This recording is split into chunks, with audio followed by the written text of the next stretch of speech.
Thank you, Henri. Great being here. So I'm Tim Vereecke, based out of Belgium, and I work at Akamai as a performance specialist. What it basically means is I travel around the world and make our customers' websites as fast as possible. So that's my day job. Next to that, I also run the largest scale modeling website in the world. And it's also not only the largest one, it's also the fastest one. And that's where I experiment with new features and cool things, and I try to come up with new ideas. So that's great. So that's me. Awesome. I know we've met a few times before, and I love that you've used that ScaleMate website as like your sort of like test tube, in terms of experimenting and working with new technologies or APIs or whatever. Quickly, like tell us about your history, like how and when you got into performance. Oh, that's a long time ago. That actually started when I was still at university. Back then, I already had another scale modeling website, and for whatever reason, I was interested in performance already, and I got in one of the computer magazines in Germany, like one of the paper ones.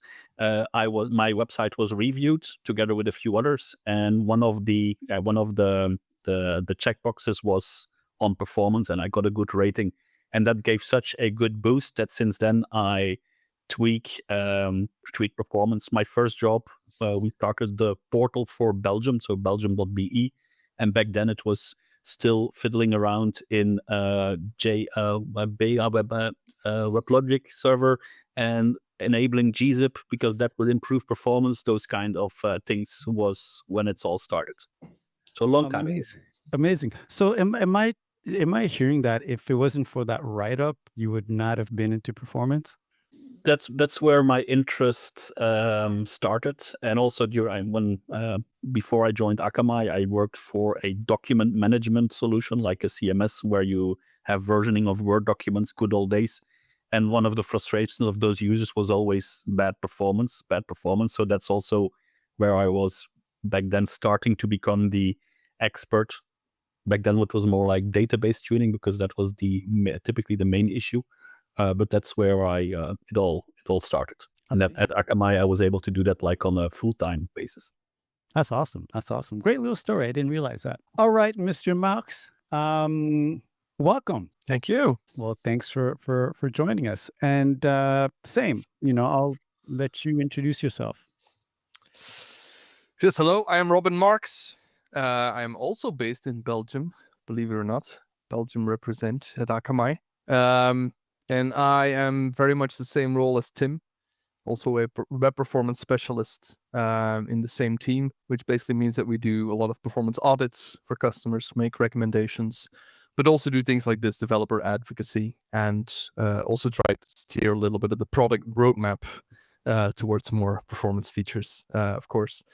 In fact, it's actually Tim that got me into Akamai, reached out when I finished my PhD. He has regretted it ever since, I'm very sure, but I'm still very grateful to Tim for bringing me on board. Yeah. Amazing. So I do remember when you were working on your PhD and when it was all done and completed. Congratulations again.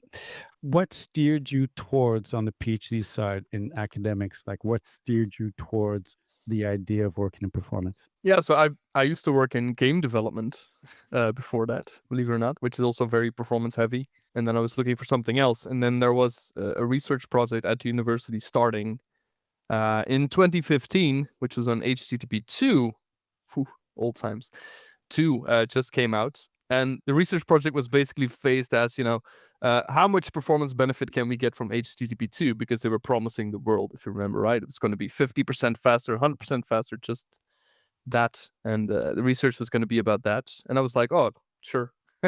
Let's do that for like 1 year. That was the original goal. But then, of course, it turned out that none of the promises were actually true, and nothing worked as it was supposed to, and that spiraled into an actual PhD on first HTTP 2 and then HTTP 3. which I was very lucky to be able to contribute to. So they kind of rolled it into it by accident. It just kept kind of getting worse and worse over the course of the PhD. But yeah, very happy that happened. It's a super fascinating sector and topic still to be in. Absolutely. And as we realize, the importance of the web, the internet, our reliance on it, and, why it just needs to be, you know, spry, has got a snap of a finger to get your things done. So I was just listening to a podcast before we came on, and the guest had sort of alluded to that. Anyhow, I want to thank both of you for being here, and for everyone who needs to know. A few weeks ago, no, not even a few weeks ago, about a week ago, they both penned or co-authored a blog post about some of the improvements that they've made at their company on the platform, but specifically around some of the technologies and what they've been doing to make the web a little faster. And so we're going to talk about that today, or at least they will, and get into some of the details in the discussion. So let me see. Perfect. So this was the blog post. In fact, maybe I should pull it up as well so that I can share it with the community. Let me see. Akamai improvements. There we go. Let me grab that link, and I'm going to go here. I'm going to go here, and I'm going to go back in here and drop it so everyone knows what we're talking about. Now, let's talk about real performance improvements in 2025. Let's start with the title. What did you mean specifically by real performance improvements? Because, I feel like you're throwing little shots out. It's a bit. We discussed the title a long time, but 2025 is obvious. Performance improvements is also obvious, and the word "real" you can look at it from a few angles. First, real means real users, and so not for this is not. There are performance improvements which impact real users, not just in synthetic tests. That's one thing. The other thing is it's for real applications. So a website with images, CSS, third parties, many objects are downloaded at the same time. So it's also looking at performance which impact real users and not like a single object run test, like, for example, in the past, Sidexis did. So it's for actual real websites. And then the last one, I think, is also a little bit important, is that all the features we discussed in the blog post are fast in real world conditions and not just on paper. And yeah, we can share a few of the examples and the differences between that. But that's basically the meaning of the word real, not fake. That's not the angle, but real users, real applications, and then also fast in reality and not just on paper. Real users and not, let's say not synthetic or fake conditions. Awesome. Now, you did, I know at the, having read the blog post a few times, you did spend some time, obviously, on the core vitals, and you talked about, some key changes and improvements. And let's start maybe with LCP. So here you see, so we looked at the fantastic tool Trio, which I always use to show historical core web vitals or crux information. So this is one of the screenshots of that tool. So it's a public data. So this is not like internal Akamai testing. So this is public data. And what you see here is, if you look at the left-hand side, there is in the first few weeks of January, before LCP was still in the orange zone. And then this customer implemented early hints on Akamai. Early hints is not new. But they implemented that, and they saw some very, very nice improvements. And in their case, they were actually able to switch from to basically go to the green zone after the rollout. So that's what we are seeing here. And when it comes to real, I think a good example here is often you hear that early hints might not have like the biggest impact. I've seen a few blog posts around to that, and what we see is in general that it can have a substantial impact, especially if you implement it on every single early hints. The biggest benefit is on long tail pages, pages which are not served from the CDN, or for transactional or dynamic data which is not served from the CDN. That's, I think, the benefit of our approach, is that we can send early hints even for the long tail content or even for the very long tail content, and get that performance boost while waiting for the HTML, and not just, let's say, for popular pages where it's less interesting. Robin, you want to add something? Yeah, I think that's a key point where we intentionally took a different approach to other people implementing early hints. Where in Akamai you need to do a little bit more work, arguably, to set things up, but that also forces you to think a bit more about what you're early hinting and which pages. And like Tim says, it has a lot of benefits on things that are not yet cached at the edge. And so that, combined with the fact that me and Tim, like last year, we did what we called Early Hints Summer Jam, where how many customers? 70?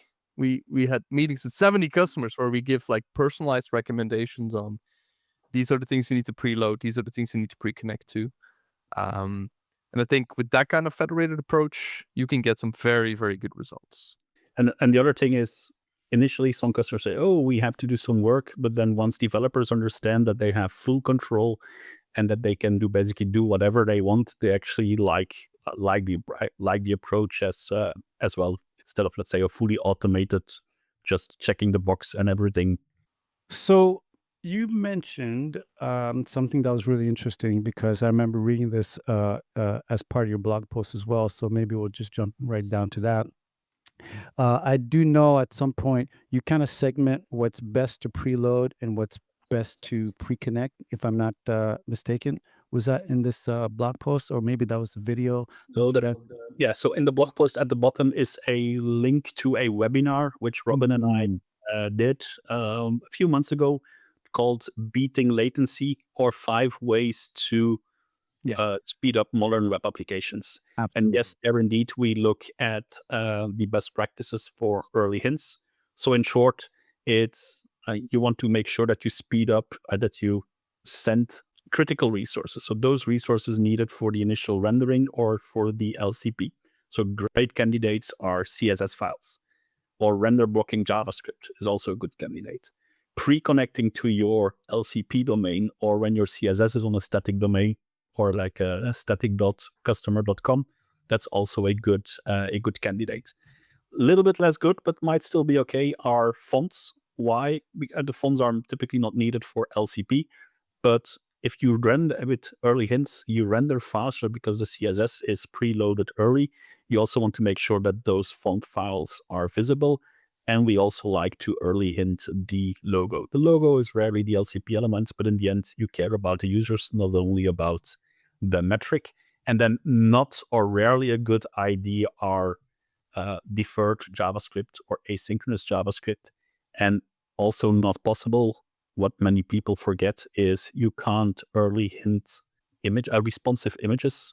Why? Because when the early hint arrives, the browser does not know the viewport yet, does not know which of the media queries it should actually ask. So you can't early hint images. Like I mentioned, we talked about early hints last week, I think, with Dan. And then a couple weeks before that, his team was actually in Toronto for presentations.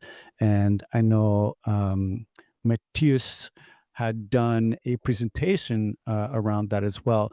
Now, with respects to early hints, is there a particular resource that's best benefiting from early hints? CSS file. Robin, do you take it? Sure. Throw me over the bus. No. So yeah, if you're going to preload anything, CSS is usually a good one because it's usually render blocking, right? JavaScript, it really depends on the stack you're using. Most JavaScript nowadays is defer async or partially inline. CSS, we still see that a lot of times being a render blocking resource and or being a quite large resource. That, combined with the fact that that is usually relatively stable or versioned asset, which is in the CDN cache, which means that you get a lot of benefit from preloading that specific file. We've said in the past, sometimes LCP can be a challenge to manage. and sometimes to just essentially get right. So once you do get that right, whether, you use, early hints or something, something else, do you see, especially at the scale of Akamai, do you see this as being the one place you can get substantial performance improvements? Yeah, I would say definitely. So I think LCP is a great, not a perfect metric. We can debate about that, but I think if you don't cheat, so if you still look at the largest contentful paint as being one is the biggest and the most important content painted on screen, when that's getting faster, then I'm fully there. The only thing I often see is what I don't like is, for example, if the LCP happens before the actual text is visible, because a customer optimized LCP so much that they actually degraded showing the fonts. So those are points where I then rather have your LCP being degraded a bit and actually seeing the fonts than full and then going for that just the number. So as long as you are honest to yourself, like, is largest contentful paint actually what I want to see and what I want to show to my users, then I think it's good. So you, again, through experience, you recommend having people make sure that the fonts show up first? Is this what I'm hearing? No, not maybe first, but at least at the same time. As an example, if your image shows up after 500 milliseconds, but then you still need to wait 1.5 seconds for the fonts to arrive, then or the text to become visible, then I don't think your LCP is a good. Then you did likely a little bit too much. I got you. So over-optimized LCP, essentially. Okay. So I was just going to say that. Let's get into the interaction next paint and some of the improvements that you've made there. Monsieur Marx, did you want to take this on? We just came from LCP. That is obviously, I would say the easiest to impact through a CDN, like Akamai, right? Because it's tied to the network more than INP. INP, we can't really impact that much by doing optimizations ourselves. It's usually in the JavaScript that the site itself is using. Sometimes there are like compounding effects, right? If you optimize something, that means suddenly some part of JavaScript is running earlier than usual, and that overlaps with earlier clicks or anything like that. You have those edge cases, but in general, we can't do that much to improve INP on the CDN side. What we can do, however, and what we have is some other Akamai products, primarily security products, that inject their own JavaScript. For example, to do browser fingerprinting, to check if it's an actual user, if it's not a bot or an attacker trying to bypass Akamai protection. And that JavaScript often does a lot of complex calculations, a lot of complex logic. And that in the past has sometimes had like an impact on, especially interactions in Paint, of course. Because those things often intercept every event handler, for example, to check things. And that wasn't always implemented the most efficient way possible, especially now with new APIs coming out, like you can now yield to the main thread, you can post tasks to the main thread, right? The scheduler API that is now coming out. We have been like coaching the or trying to get the security team to pay attention to all of this and try to get those newer APIs and newer methods implemented as well. They've been listening, and you can very clearly see that here as well, that where before the impact of our security scripts could be quite bad, quite high, it is now much more manageable as a whole, right? So you could argue it was we that introduced the problem in the first place, but there's always a difficult trade-off between security and performance. It is a necessary thing that you need there, but you do want it to be as efficient as possible. I think we have made big strides into minimizing the impact that our own JavaScripts have on that account. And that's an interesting discussion to have, because as on one side, or the left hand, which is your team, making all these performance improvements and being diligent, and then you have the right hand, another part of the company that has to also work within the same space, but you have almost uh, clashing operations. As you make improvements, or as they make what they see as security improvements, it may downgrade the experience that you've been trying to sort of, fine tune. Is that correct? Yeah. Yes. Yep. And the positive thing is that we now also give customers more and more the choice. Like, hey, if you turn on this feature, this is like a sub feature. This is like great for security, but might have a bigger impact on performance than you think. And then, depending on the customer, they can choose which of the checkboxes they select in order to meet their perfect balance between security and performance, because for every customer it's different. That's really interesting. So you've basically laid out the pros and cons for a customer. It's like, hey, you can be hyper performant, but this may also mean that you may have some security features that may not be present. Uh, Whereas another person who has, hey, I'm tight on security, I'm a national bank, and these features need to stay on 24/7. And then you let them know that, hey, okay, that's totally fine, but here's potentially what may happen to your IMP, for example.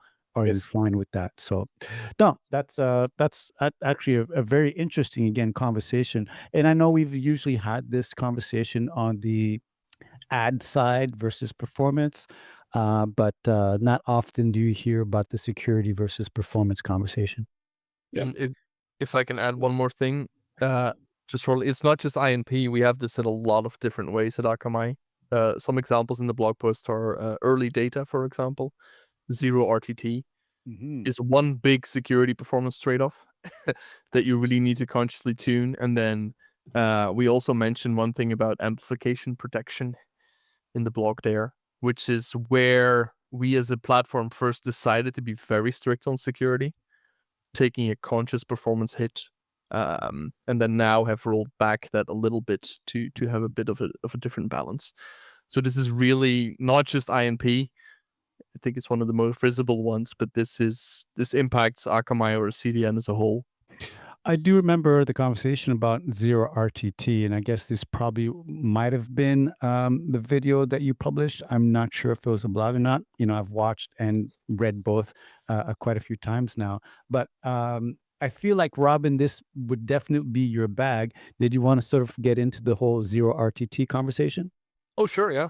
And I think, Tim, if you're controlling the screen, that we have a separate blog Oh, I post see it. on the early data link there as well, indeed. And that's a whole blog post that I wrote that discusses all of those trade-offs in great detail. It's Then we 5 hours if we need Yeah. to What the most important takeaway there as well, like you have two rough ways of doing early data zero RTT. Either you have the very safe or the safest possible way, but it's very limited.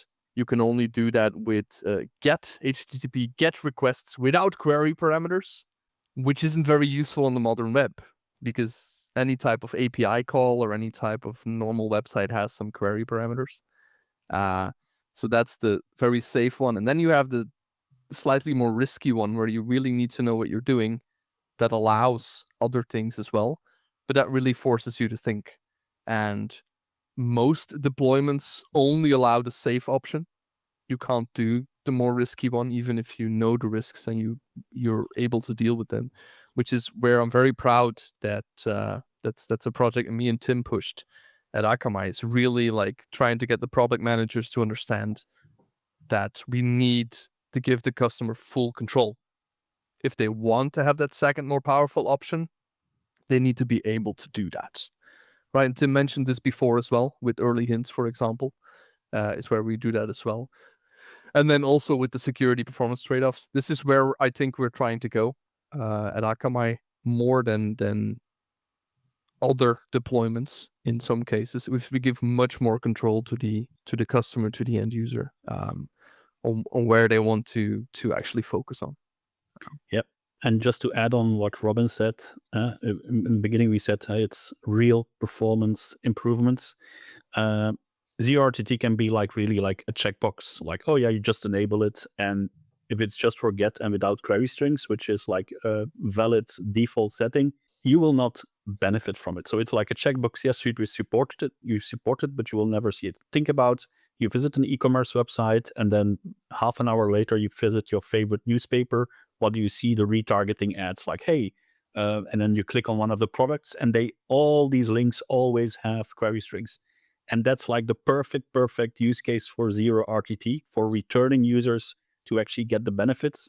But if you don't control the query strings, or you don't have the option to enable it for certain pages with query strings, it's basically the same as not having it at all. So I think that's, here we spend a little bit more time to actually make it work in real world situations and not just on paper. So there's I'll probably go out and share the blog post that people will be able to kind of like get details on the zero RTT information you just shared. Now let's kind of also talk about, at some point there was a mention of time to first byte and some of the improvements that you did there. I think it was somewhere at the top of the page potentially.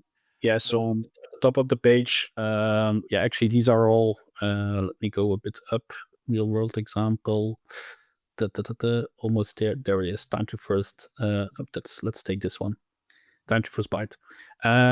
So if you look at performance, is very often many small little things which impact. So here you see a quite fast website in the beginning of the last year, and then over time their performance actually improved. This is actually due to things like early hints, zero RTT with query strings, TLS 1.3 to origin. So sometimes the CDN needs to make a connection to the origin. Now it's possible in 1.3. Now this didn't have like a big impact for the majority of the traffic. Why? Because we have keep alive connections, and normally we don't set up that many connections. But we also looked at how can we improve the 98 and the 99 percentile. So with TLS 1.3, that actually helps. The other things are the amplification factor for HTTP3.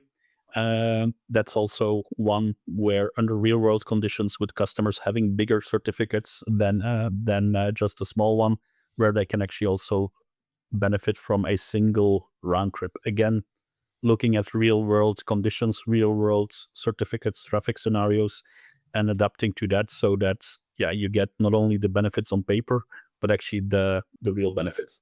And I think a point worth highlighting that Tim also likes to say is, you don't just focus on the P75, right? That's enough to pass the core web vitals. We don't stop there. You go to the P98, P99 and above to make sure that as many users as possible are in that green. You can see that even for a site that indeed was already very fast, you can always do better for more users.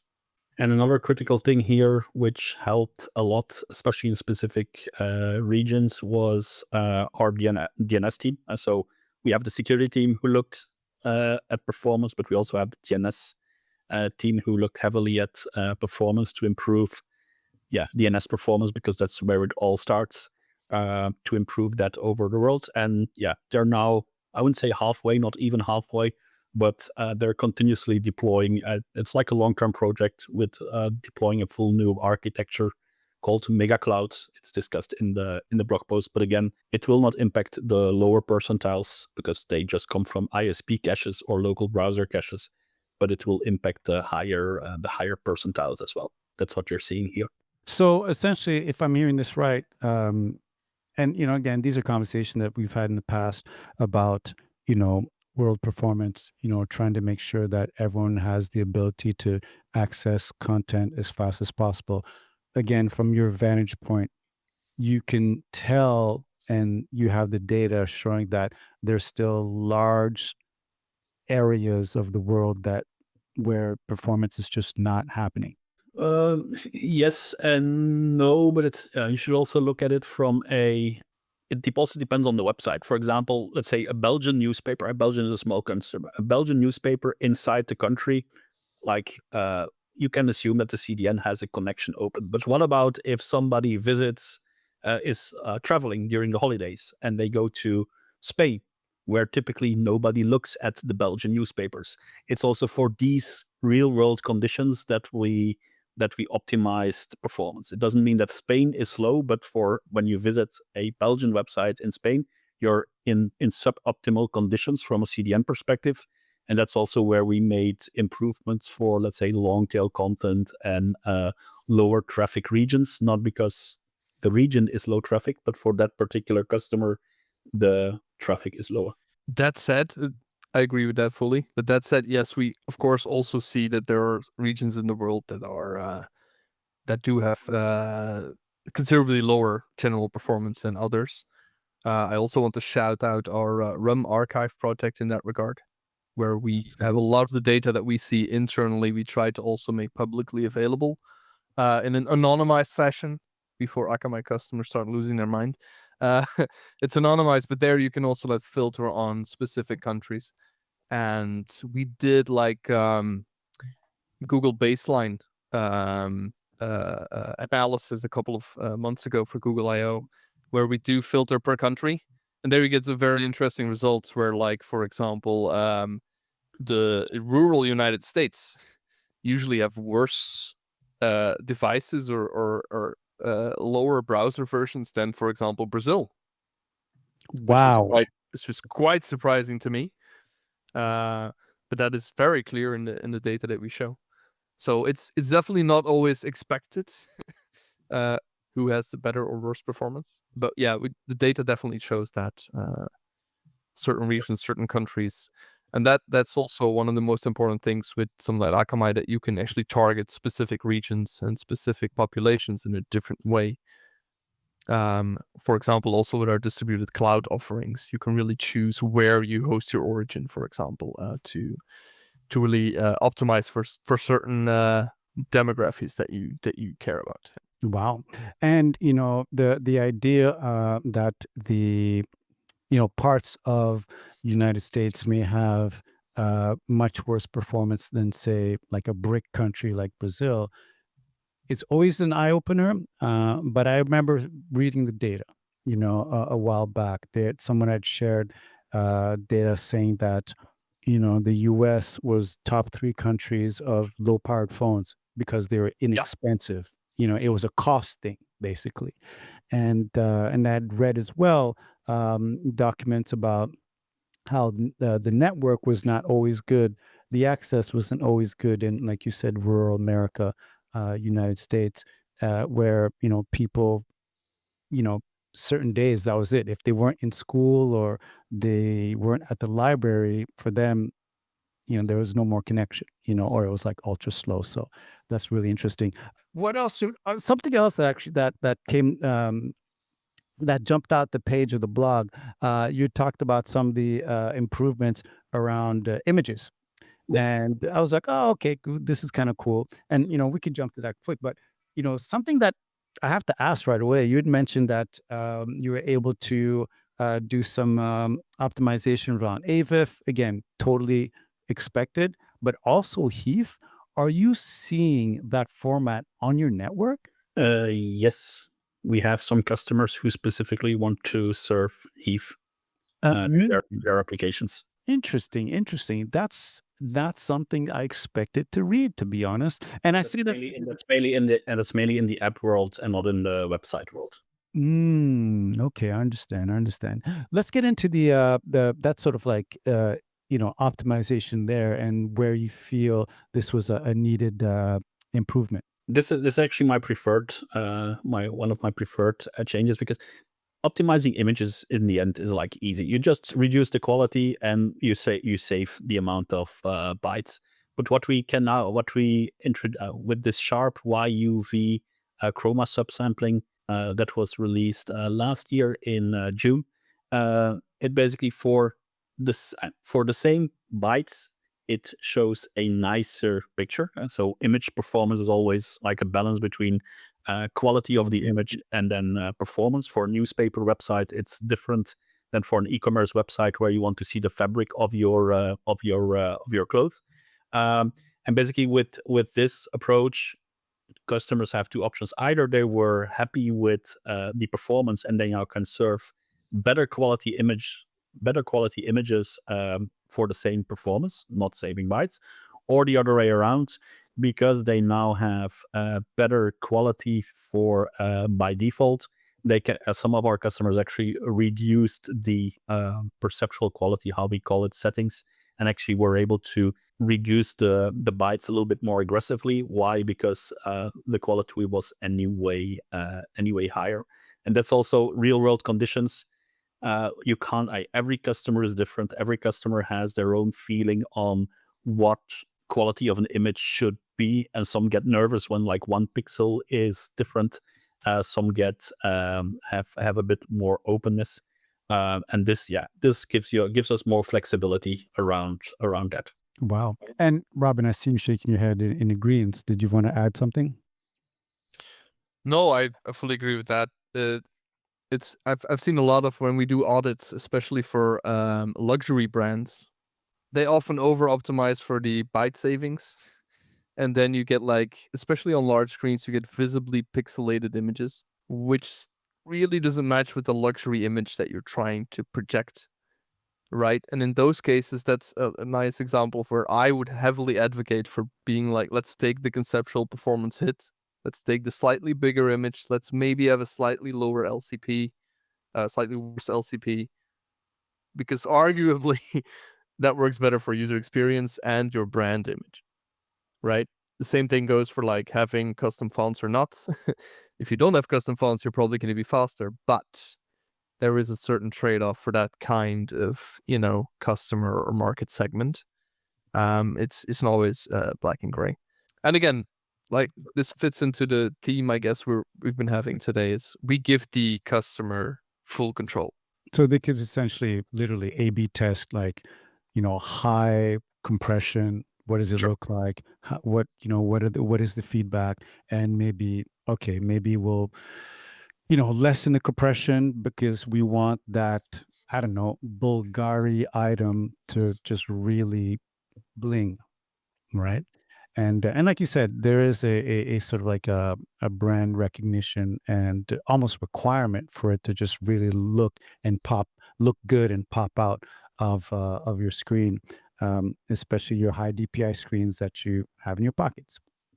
And I've always found that very interesting because I've always said that e-commerce is very complicated in that you have an amalgam of so many things rolled into one, and customers can be very picky. They're able to zoom in and, as Tim mentioned, look at the details of the fabric, to decide whether or not this is something that they'd like to sort of move forward with and purchase. So thank you very much for that. Now, I mean, we're getting on almost like close to an hour almost. If we're looking at the crystal ball, and if there are some real improvements that you'd like to see made in the next, we'll say, like 6 to, I don't know, 9 months, what would you sort of enlist as your P1s? P1s for me, Safari, who will support LCP, that would be amazing. But that's more from a monitoring perspective. And then for me, I'm a big fan of the speculation rules API. So a speculation rules API is great. If you implement it correctly, you can get really, really nice results. However, on mobile devices, there you don't have that much flexibility. And Chromium is coming out with some advanced and better heuristics to, on mobile devices, start speculating next pages before the user actually points their finger on the screen.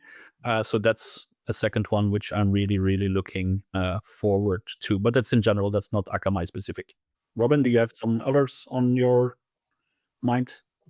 Yes. One is DNS HTTPS records. It's another bit nerdy one, network one, but that's me. You wouldn't believe, even though DNS is like one of the oldest systems we have, you wouldn't believe how much innovation is going on in that still. That is related both to things like privacy and security, which I'm also very excited about, but also performance, cutting down on those initial protocol negotiations. At Akamai, we're now in the final stages of deploying that, and I'm very much looking forward to seeing how much impact that will have. That's one. The other one is arguably bigger, is compression dictionaries. Okay. right? Where you can, I've been pushing a POC in Akamai internally, and the results are ridiculous. Like 92% byte savings. We had one customer going from 490 kilobytes broadly compressed. So that was already like a 5 megabyte HTML file, to be sure. But 490 kilobytes compressed to 26 kilobytes on the wire, like 94% savings. Just from dictionary compression. And that is, if you can get that kind of saving, that's going to show up in a very measurable way. I think. So I'm very excited because that's been in Chrome for a while. Firefox has now confirmed they're also working on it. And there are more and more people to implementing that, and Google is actually deploying this on their search page. So if anybody was wanting like a good affirmation that this works in production, then I mean, hopefully people are still using Google search. I don't know. Well, I mean, we can argue about that, but the point that a page like Google search, even so the most highly optimized pages you can get, yes, find it worth to implement something like that, is very encouraging. And I'm really much looking forward both progressing this in Akamai for customers and also seeing other people doing this. I know that the guys from Backend, the SpeedKit guys, have been doing a lot with this as well, and have been publishing a couple of blog posts on that. So very exciting times for compression. No, and it's I think people tend to potentially overlook compression, how important it is. It's potentially ubiquitous at this point, so maybe they don't care. But I do remember, Colt McCandless. I don't know if he's still at Google, but he wrote this book, and I always remember this one quote, basically saying he was like, nothing happens without compression. Like the entire internet does not exist if compression is not present. And I've always kind of remembered that. And it's essentially true. It's like you don't get the internet's performance as we know it right now without the files being compressed as adequately as possible. Gentlemen, man, I want to thank you very much for that. That was a lot of fun. Nice little sort of like in-person recap of an informal recap of the blog post. Once again, folks, I'm just going to show it right here. If you want to go check out this blog post and read it in its entirety, you could go right here. This is taken right from the chat. And it also leads to some other links of material like the Zero RTT and also the video that they had published last year, alluding to some of the details that we talked about today. So you can do that. Once again, I did mention earlier that we did release Speedy Stream 02. So that's live as we speak. And you could go to this link right here and go check out the released video, which was with the Mr. Dan Gale, who's actually in the chat. So shout outs, Dan. Thank you for coming by. You'll be able to watch that. And gentlemen, I'm going to bump you off the screen real quick, but I'm going to come back before we actually close out the show. So I once again want to thank you both. If anyone wants to get in touch with either Robin or Tim, what should they do, folks? LinkedIn for me. Okay. And Robin? Same LinkedIn as well? It's for professional inquiries. Feel free to connect. We post only on cool stuff, so no marketing blah blah, or only the fun stuff linked to performance. Awesome. All right. Well, I'll make sure to include your details in the show notes, and so people will be able to reach out to you, ask any questions they may have about some of the writings that you published. Folks, thank you very much, and have yourself a good rest of the day. Cheers. Thank you. Have a nice day, everybody. Bye.